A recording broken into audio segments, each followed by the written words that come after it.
தலி என்ன நேத்து போட்ட வீடியோல எல்லாம் ஓகே, உங்க தலைவர் கொள்கை என்னன்னு தெரியுமான்னு கேக்குறேன். இந்த கொள்கைன்றது 3 வருஷத்துக்கு முன்னாடி கேட்டிருந்தா எனக்கு தெரியாது, இப்ப கேட்டதுனால இப்ப எனக்கு தெரியும். அப்படியா? எங்க அண்ணனோட கொள்கைய சொல்ற நீயே கேட்டுக்க நானா. அப்புறம் எங்களெல்லாம் தற்கூரின்றீங்க பாத்தியா, அவங்களும் கேட்டுக்க. ஃபர்ஸ்ட் இது சொல்லிக்கிறேன் நானா, இது ஒண்டி கேட்டுக்கோ.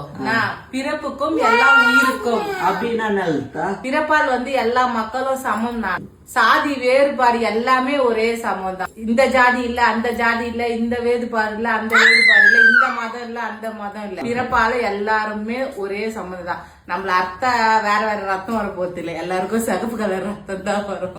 அப்புறம் நம்ம அண்ணன் விஜய் அண்ணன் 5 பேரை முன் உதாரணமா வச்சுக்கிறாங்க. ஃபர்ஸ்ட் யாருன்னு சொல்றேன் கேது.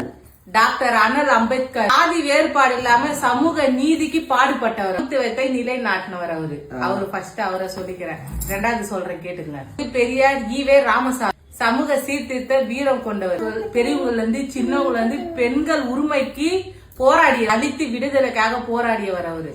3வது நான் யாரை பத்தி சொல்றேன்னா காமராஜர். ரொம்ப முக்கியமா ஒரு குழந்தைங்களுக்கு தேவையானது, பெண் குழந்தைங்களுக்கும் சரி ஆண் குழந்தைங்களுக்கும் தேவையானது சரி, மெயின் என்னன்னா கல்வி படிப்பறிவு, அதுக்கோசரம் பாடுபட்டவர் தான் காமராஜர். எங்க தலைவரும் வந்தாருன்னா அதோட வேற லெவலா இருக்கும். நானாதான் சொல்றேன் கேட்டுங்க. யாரும் பெண்களுக்காக வாழ்ந்த அஞ்சலை அம்மா பெண்களுக்காக போராட்டு அடிமைத்தனத்தை நீக்கி வெளியிட்டு வந்தாங்க. சுதந்திர போராட்டத்துக்கு கூட ஒரு பொண்ணா இருந்தது நம்ம அஞ்சலை அம்மா. அவங்கெல்லாம் இந்த காலத்துல இருந்திருந்தா இந்த நாடு எப்படியா இருந்திருக்கும். அதனால நாலாதான் நம்ம தளபதி, நம்ம அண்ணன், நம்ம தலைவர் அவங்கள வச்சிருக்காரு. 5ஆவதா நான் யாரை பத்தி சொல்றேன்னா நம்ம வேலு நாச்சியார் அம்மா இருக்காங்களா, அவங்கள பத்தி தான் சொல்றேன். அவங்க நம்ம நாட்டுக்காக, நம்ம இந்திய நாடு தமிழ்நாட்டுக்காக முதல் பெண்மணியா அரசியலுக்காக குரல் கொடுத்து முதல் இடத்துல நின்னவங்க. ஒரு பெண்மணியா நின்னாங்க. அதுக்கப்புறம் தான் எல்லா பெண்மணிகளும் வந்தாங்க. சரி, தமிழக வெற்றி கழகம் பயணிக்கலாமா வாங்க.